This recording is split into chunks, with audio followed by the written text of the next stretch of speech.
புலிய சிங்கம் தோக்கடிச்சிடும். சிங்கம் தான் வெற்றி பெறும். இது இன்னுமே உங்களுக்கு ரொம்ப ஷாக்கிங்கா இருக்கலாம். ஏன்னா எல்லா விதத்திலையும் சிங்கத்தை விட புலி தான் ரொம்ப சக்தி வாய்ந்ததாகவும் அட்வான்டேஜ்லயும் இருக்கு. பட் எப்படி சிங்கம் ஜெயிச்சது அப்படின்னு உங்களுக்கு ரொம்பவே கன்ஃபியூஸா இருக்கலாம். இதுக்கு சின்ன ஒரு எக்ஸாம்பிள் சொன்னேன் அப்படின்னா உங்களுக்கு கன்வின்சிங்கா இருக்கும் அப்படின்னு நம்புறேன். பாக்ஸிங் அப்படின்னு எடுத்துட்டாலே லெஜெண்டரி ஃபைட்டர்ஸ் அப்படின்னா அது ரெண்டு பேர் தான்.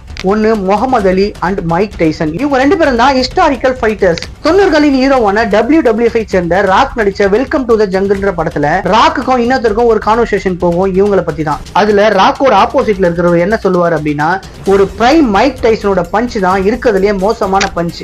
டைசனோட சிங்கிள் பஞ்ச் முகமது அலிய நில கொலைய வச்சிடும். அவரால் திரும்பி எழுந்துக்கவே முடியாது, நாக் அவுட் ஆயிடுவாரு அப்படின்ற மாதிரி சொல்லியிருப்பாரு. பட் ராக் அதுக்கு ஒரு தக்கான ரிப்ளையை கொடுத்திருப்பாரு. அதுக்கு முதல்ல டைசனோட பஞ்ச் முகமது அலியோட ஃபேஸ்ல படணும். அதுக்கு முதல்ல டைசன் முகமது அலி தொடணும். அவர் என்ன சொல்ல வராரு அப்படின்னா, டைசனால முகமது அலியை டச் பண்ணவே